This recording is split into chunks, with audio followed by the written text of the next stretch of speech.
بسم اللہ الرحمن الرحیم۔ دوستو السلام علیکم۔ دوستو آج کل آپ نے ایک بات عام سنی ہوگی، کرونا کرائسس کے حوالے سے ہمارے جب عام دوست احباب بات کرتے ہیں، اور دیہاتی علاقوں میں تو خاص طور پر یہ بات بڑی عام کی جاتی ہے۔ وہ پنجابی میں کہتے ہیں جی کچھ نہیں ہوتا، خیر ہے، یعنی کہ اس وبا کو بڑا لائٹلی لیا جا رہا ہے۔ یہ کیا کیفیت ہے؟ دیکھیں، زندگی، صحت، کاروبار، یہ تین چیزیں لازم و ملزوم ہیں۔ زندگی ہوگی تو صحت کا سوال ہوگا، صحت ہوگی تو کاروبار کا سوچا جائے گا۔ اگر ہم کسی ایک چیز کو دوسری چیز پر ترجیح دیں کہ کاروبار کے لیے نہ ہم اپنی صحت دیکھیں نہ زندگی دیکھیں، تو یہ کیا رویہ ہے؟ رمضان شریف شروع ہو چکا ہے اور آج جمعۃ المبارک ہے۔ تاریخ اسلام میں ہی ایک واقعہ ہے موجود ہے جو میں آپ کے نوٹس پہ لانا چاہتا ہوں۔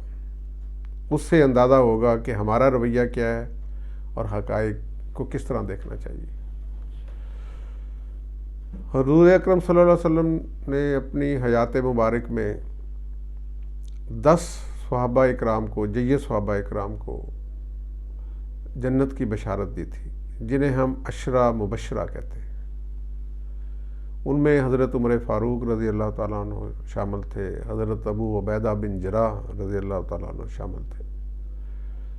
جب حضرت عمر فاروق رضی اللہ تعالیٰ عنہ کا زمانہ تھا، جب وہ خلیفۃ المسلمین تھے، تو اس دوران شام کے گورنر، جو آج کل ملک شام ہے، اس علاقے کے گورنر حضرت ابو عبیدہ بن جراح رضی اللہ تعالیٰ عنہ تھے۔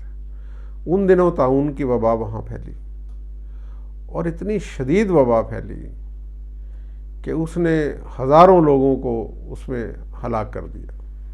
تاریخ یہ بتاتی ہے کہ حضرت عمر فاروق کے دور میں غالباً شام کے علاقے میں 30,000 کے قریب لوگ جو ہے وہ ہلاک ہو گئے تھے۔ آپ اندازہ لگائیں کہ اس دور میں تو آبادی بھی بہت کم تھی۔ حضرت ابو عبیدہ بن جراح رضی اللہ تعالیٰ عنہ، جو عشرہ مبشرہ میں شامل تھے، وہ بھی اسی وبا میں شہید ہو گئے۔ اس کے بعد حضرت عمر فاروق نے حضرت معاذ بن جبل رضی اللہ تعالیٰ عنہ کو گورنر بنا کے بھیجا، وہ بھی اسی وبا کی میں ہی اللہ کو پیارے ہو گئے۔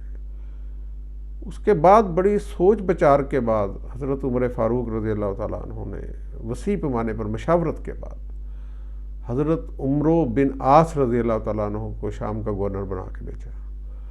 حضرت عمرو بن عاص نے وہاں پر پہنچتے ہی جو سب سے پہلا کام کیا کہ وہ کوارنٹائن کیا، مریضوں کو، بیماروں کو علیحدہ کیا، صحت مند افراد کو علیحدہ کیا، انہیں دور دار پہاڑی علاقوں میں بھیج دیا تاکہ اس بیماری میں فاصلے پیدا ہوں، اور وہ تمام تر احتیاطی تدابیر اختیار کی گئیں جو اس دور میں کی جا سکتی تھی یا جو اس کا تقاضا تھا۔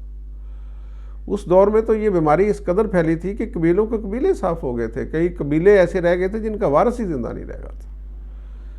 لیکن اس بیماری کو حضرت عمر فاروق رضی اللہ تعالیٰ عنہ نے اپنے دور حکومت میں احتیاط سے اور تدابیر سے اس بیماری کا خاتمہ کیا۔ تو کہنے کا مقصد یہ ہے کہ کہاں وہ ہستیاں جو عشرہ مبشرہ میں شامل ہیں اور کہاں ہم کس بات کی مولی؟ ہم کس طرح کہہ سکتے ہیں کہ کچھ نہیں ہوتا جی، خیر ہے؟ ہمیں اپنے اس رویے کو بدلنا ہوگا، اپنے لیے بدلنا ہوگا، اپنی فیملی کے لیے بدلنا ہوگا، اپنے دوستوں کے لیے بدلنا ہوگا۔ یہ وبا فار ایور تو نہیں رہے گی، یہ تو چند دنوں کی بات ہے۔ اب مہینہ یا 1.5 مہینہ یا 2 مہینے بعد اس کی نوعیت وہ نہیں رہے گی انشاءاللہ تعالیٰ۔ تو یہ رمضان المبارک جو اتفاق ہے کہ اسی دوران یہ وبا پھیلی ہوئی ہے، تو ہمیں یہ موقع فراہم کرتا ہے کہ ہم 1 مہینہ کم از کم اپنے آپ کو ان تمام احتیاطی تدابیر کے ساتھ گزار لیں، سادگی سے گزار لیں۔ تو یقین جانیے کہ ہم اس بیماری سے بہت حد تک بچ جائیں گے۔ جہاں تک یہ بات ہے کہ جی سانو خیر ہے، جی نہیں، وہ اس پر احمد فراز کا ایک بڑا مشہور شعر ہے کہ میں آج زد پر ہوں تو خوش گما نہ ہو، چراغ سب کے بجھیں گے، ہوا کسی کی نہیں۔